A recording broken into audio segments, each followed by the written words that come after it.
So the Premier League season has ended, but I guess the question I have now is, what did we learn? Hi, I'm Wayne and welcome to Goals by the Numbers. Let's just get straight into it. So, after a long season, 38 matches, a few records broken, we have Arsenal who won the league. Funny enough, that was something I actually predicted based on data, which is why data can be an interesting tool to generate perspectives. We also have Brighton, Bournemouth, and Sunderland who've all qualified for Europe. For Bournemouth, it is their first time ever, I believe, despite their manager Iriola leaving, and Sunderland in Europe having had come up from the Championship last season. It's an absolutely great achievement. Then, of course, we have the usual suspects: Arsenal, Manchester City, Manchester United, Aston Villa, and Liverpool, who will all be in the Champions League next season. So I guess the operative question is, what are the items from the from last weekend? So I suppose the first thing to mention would be the fact that not only did Bruno Fernandes break the Premier League assist record, he also equaled the European assist record, which was 21 assists, which was previously, well, the only two who had done it so far were Messi and Thomas Muller, who both had 21 assists, one in Spain and one in Germany. I think at this point, the whole Bruno Fernandes situation argument, the frustration with the histrionics and everything else, I think it's now been put to bed. We now have a man who was nearly sold in the summer and now has his assist record. In fact, looking at the fact that he has 21 assists, kind of made me think, where on earth would this team be without him and those assists? And I look at the data to see, outside of Bruno, where have all the assists come from. And I can tell you that Dorgu, Delo, and Mbuemo all have 3 each. So even if you combine the 3 and doubled it, you'd still have less than Bruno Fernandes is producing by himself. Which I suppose makes me wonder, next season, if it goes again and you have Fernandes providing all of the assists, is that sustainable? He's like in his 30s now, and he was nearly sold last summer. In fact, I was an advocate to sell him to use the fund to help sign more players. But looking back at it now, that would have been a terrible mistake, because where would the assists have come from?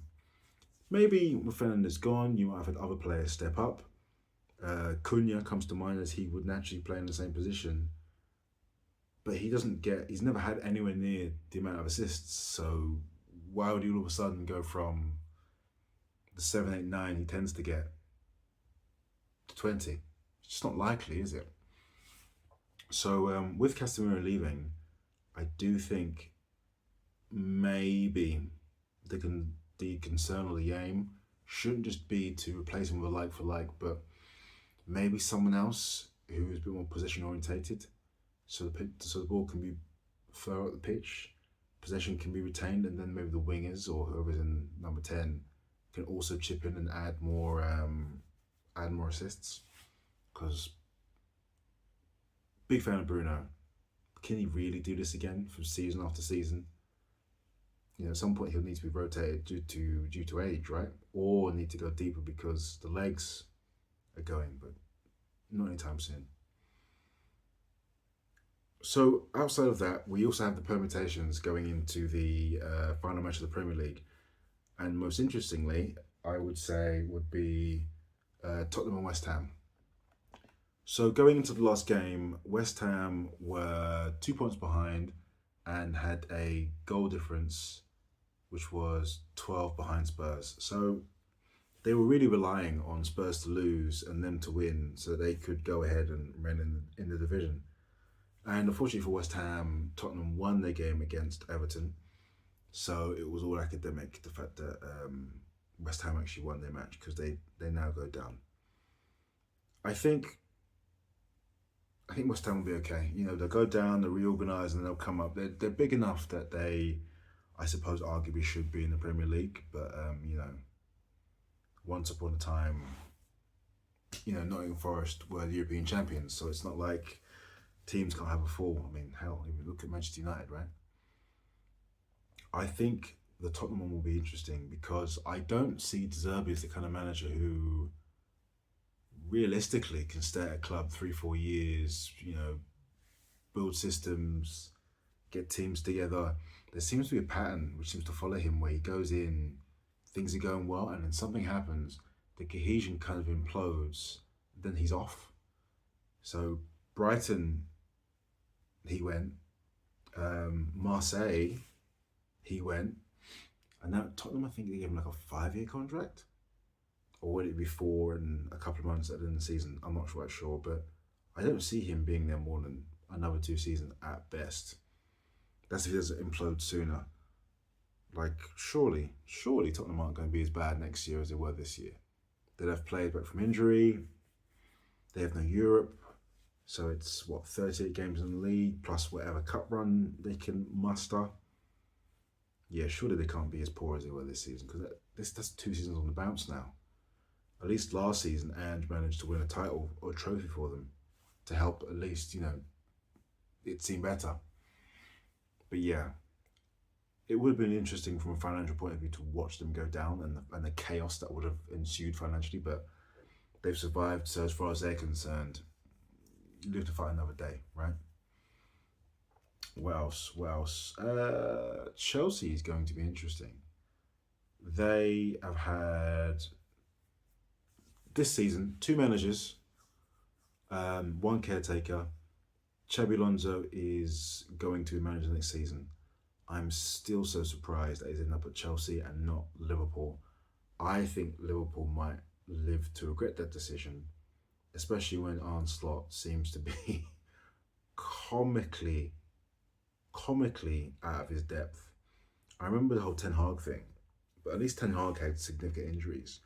There were points in time where he's getting one player back, another player would go down, and the argument at the time was, and to be fair, I kind of agreed, a club that big should be able to cope with significant injuries because they've got the resources and everything else. And if Manchester United are able to do that, then surely Liverpool, who have the same amount of league titles and more Champions League titles, should be able to do the same. But apparently, not.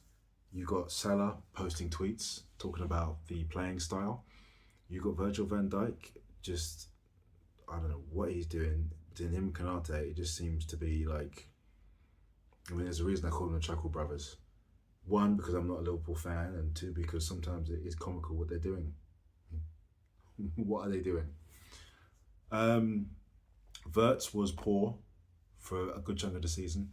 Again, if we're intellectually consistent, I remember Sancho getting criticism in his first 10 games. That's when we had the whole 007 meme. And Graham Souness saying that Paul Pogba, because he was 100 million, he wasn't, but 100 million, him getting 4 assists in a match was nothing. So if we compare that to Verts and his impact in the first season, yeah, he should have been doing better. Towards the end, it started to improve, but by that point, the season's already busted flush, and Liverpool aren't really pushing for any major honours. They're barely holding on to a Champions League place.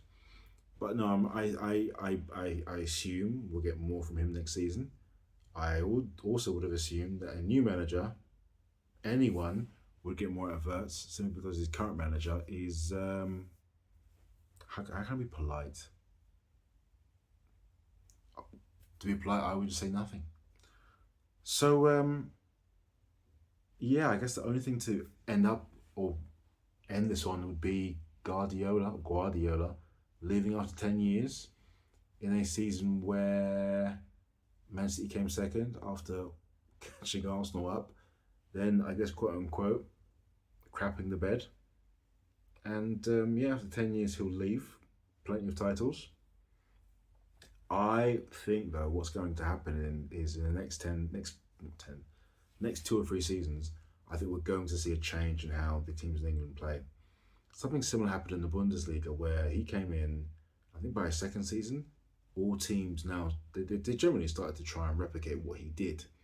And I think the change from the high possession for possession's sake has already started, where you're noticing managers are getting their midfielders to have more touches. I think for Forest, in terms of most touches of the ball, Elliot Anderson comes up quite high.